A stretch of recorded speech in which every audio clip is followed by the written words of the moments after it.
Welcome to Grandma's Reading Corner. Today we are going to be looking at another one of Dr. Seuss's books from his classic selection. And this one, the title is Sleep Book. Now, as you read this book, you want to think of the wonderful yawning creatures who spread sleep thoughts at bedtime. This book is the perfect remedy for children who don't want to go to sleep. So let's read. The news just came in from the county of Keck that a very small bug by the name of Van Vleck is yawning so wide you can look down his neck. This may not seem very important, I know, but it is, so I'm bothering telling you so.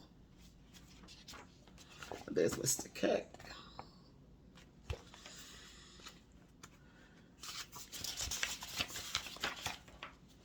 A yawn is quite catching, you see. Like a cough, it just takes one yawn to start other yawns off. Now, the news has come in that some friends of Van Vleck's are yawning so wide you can look down their necks.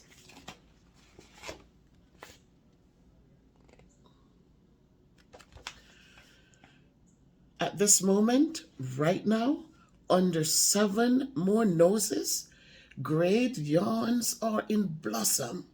They are blooming like roses. The yawn of that one little bug is still spreading. According to latest reports, it is heading across the wide fields through the sleepy night air, across the whole country, toward every which where. And people are gradually starting to say, I feel rather drowsy. I've had quite a day.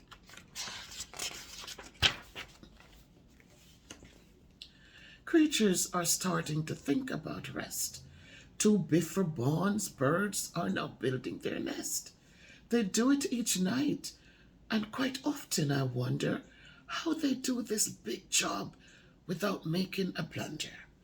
But that is their problem, not yours and not mine. The point is, they're going to bed, and that's fine. Sleep thoughts are spreading throughout the whole land. The time for night brushing of teeth is at hand. Up at Heckheimer's Falls, where the great river rushes and crashes down cracks in great gargling gushes. The Herkheimer sisters are using their brushes. Those falls are just grand for toothbrushing beneath, if you happen to be up that way with your teeth. The news just came in from the castle of Krupp that the lights are all out and the drawbridge is up. And the old drawbridge drawer just said with a yawn, oh, my drawbridge is drawn, and it's going to stay drawn till the milkman delivers the milk about dawn. I'm going to bed now, so nobody better come around with a special delivery letter.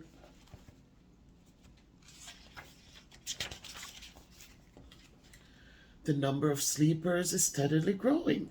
Bed is where more and more people are going. In Culpeper Springs, in the Stilt Walkers Hall, the Stilt Walker stilts are all stacked on the wall. The Stilt Walker walkers have called it a day. They're all tuckered out and they're snoozing away. This is very big news. It's important to know, and that's why I'm bothering telling you so. Way out in the west, in the town of Merced, the Hinklehorn Honking Club just went to bed.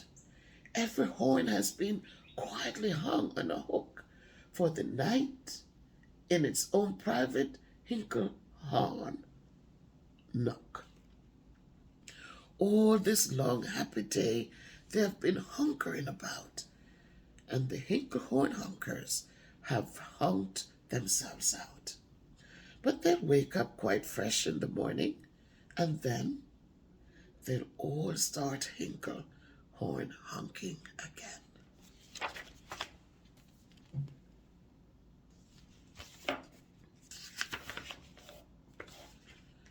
Everywhere creatures are falling asleep.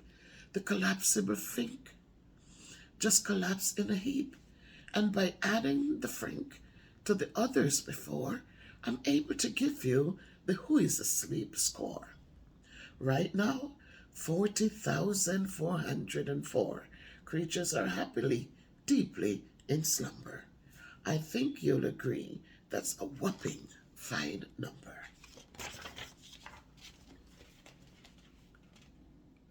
Counting up sleepers, just how do we do it? Really quite simple. There's nothing much to it. We find out how many. We learn the amount by an audio tally-o count. On a mountain, halfway between Reno and Rome, we have a machine in a plexiglass dome, which listens and looks into everyone's home. And whenever it sees a new sleeper go flop, it jiggles and lets a new bagel ball drop. Our chap counts these balls as they plop in a cup. And that's how we know who is down and who is up.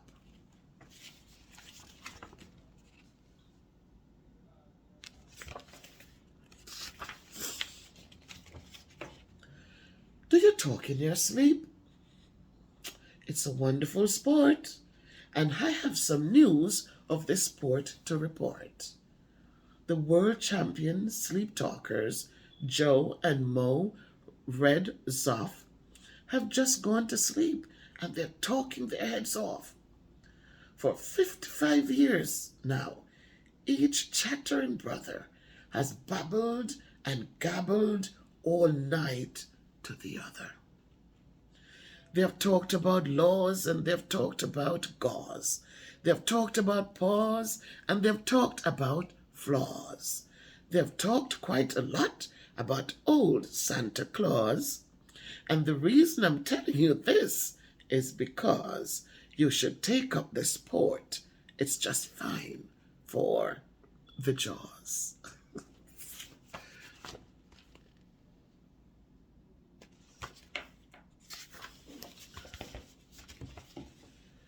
Do you walk in your sleep? I just had a report of some interesting news of this popular sport.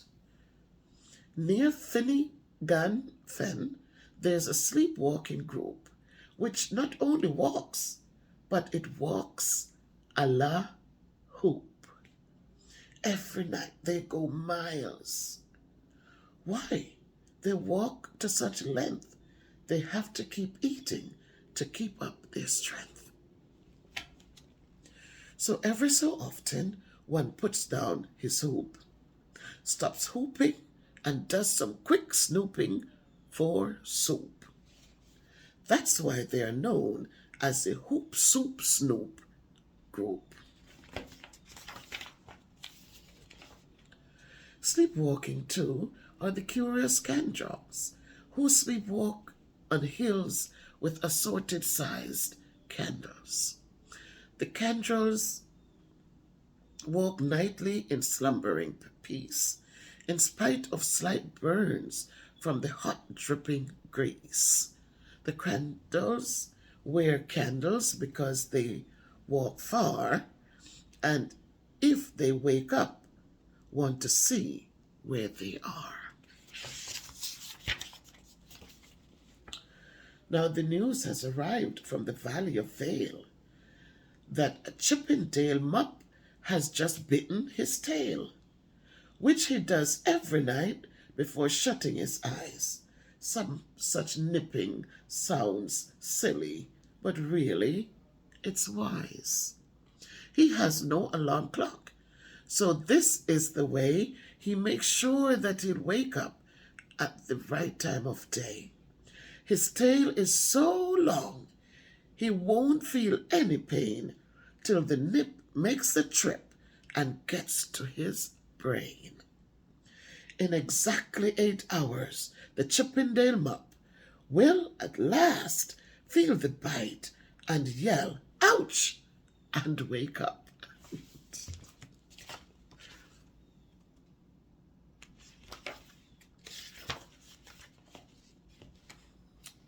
A Mr. and Mrs. J.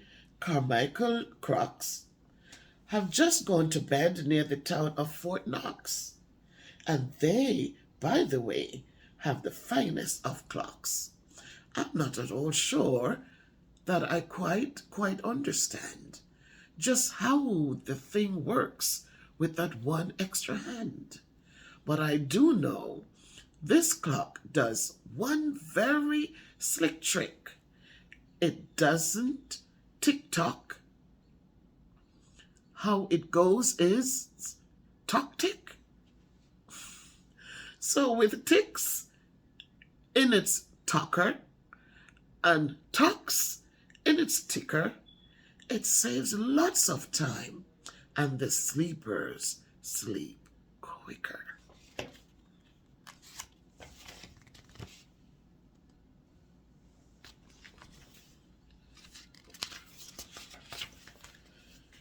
What a fine night for sleeping. From all that I hear, it's the best night for sleeping in many a year. They're even asleep in the Zwiwi back motel, and people don't usually sleep there too well. The beds are like rocks, and as everyone knows, the sheets are too short. They won't cover your toes. So, if people are actually sleeping in there, it's a great night for sleeping. It must be the air.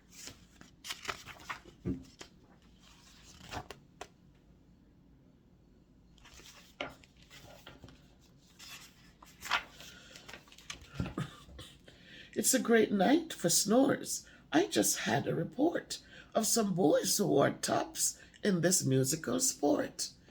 The snortiest snorers in all our fair land are Snorter MacPhail and his Snore a Snort band.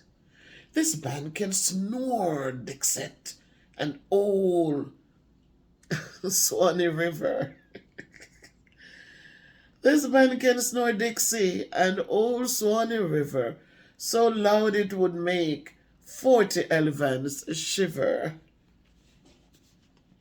The loudest of all of the boys is MacPhail. He snores with his head in a 3-gallon pail. So they snore in a cave 20 miles out of town. If they snored closer in, they would snore the town down. Do you know who is asleep? Out in Funa Laguna. 2 very nice Funa Laguna baboona. We've added them into our Who is Asleep count, which has grown to a really amazing amount. Exactly 8,808,000 creatures are sleeping now. Isn't that great?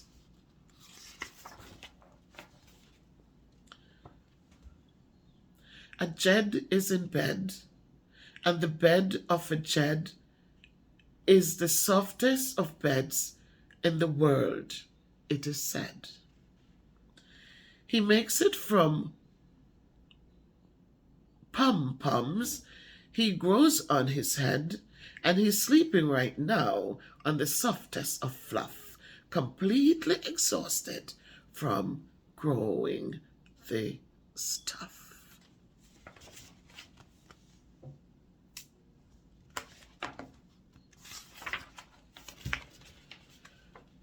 The news that come in from the district of Duft, that two oft are asleep, and they're sleeping aloft. And how are they able to sleep off the ground? I'll tell you, I weighed one last week, and I found that an oft is so light, he weighs minus 1 pound.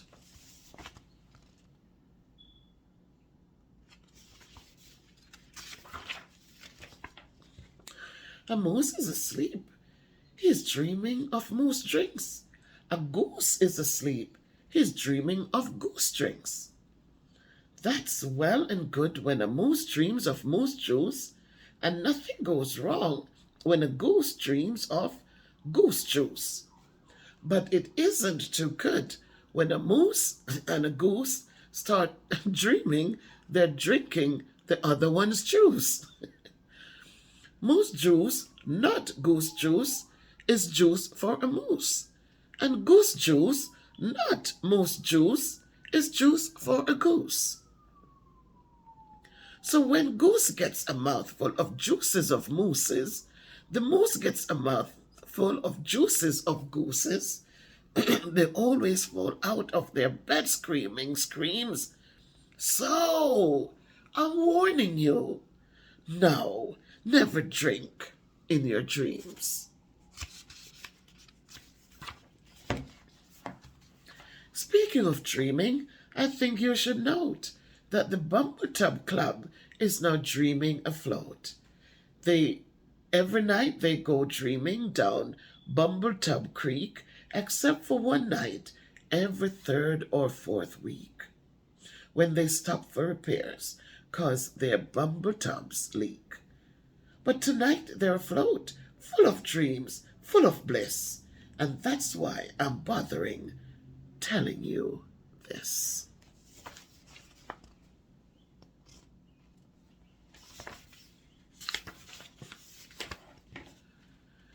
At the fork of a road in the Vale of Verdvode, 5-foot weary salesmen have laid down their load. All day they have raced around in the heat at top speeds, unfortunately trying to sell Zizizoo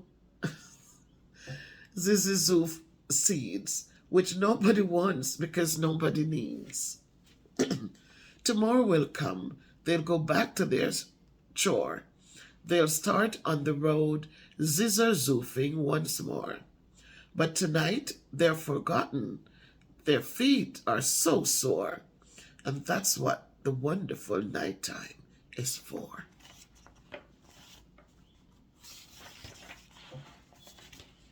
Everywhere, creatures have shut off their voices. They've all gone to bed in the beds of their choices. They're sleeping in nooks and they're sleeping in cracks, some on their tummies and some on their backs. They're peacefully sleeping in comfortable holes, some even on soft tufted barber shop poles. The number of sleepers is now past the millions. The number of sleepers is now in the billions.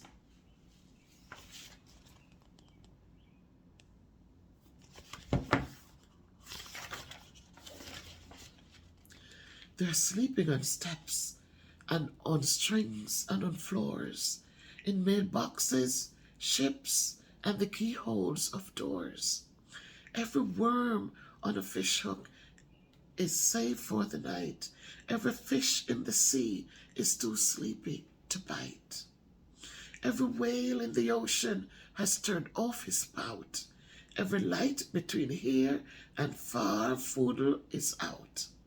And now, adding things up, we're way beyond billions.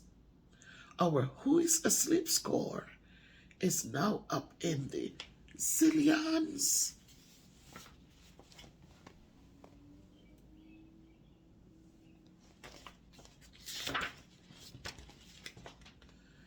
$99,000,000,9,000,000,002 creatures are sleeping. So, how about you?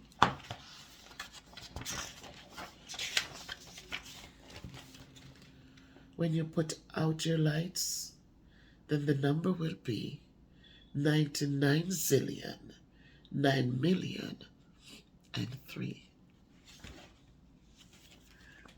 The end.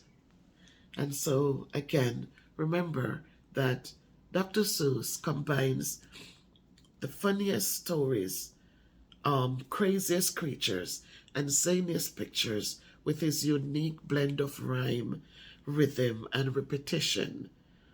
And this is his way to help children of all ages and abilities learn to read.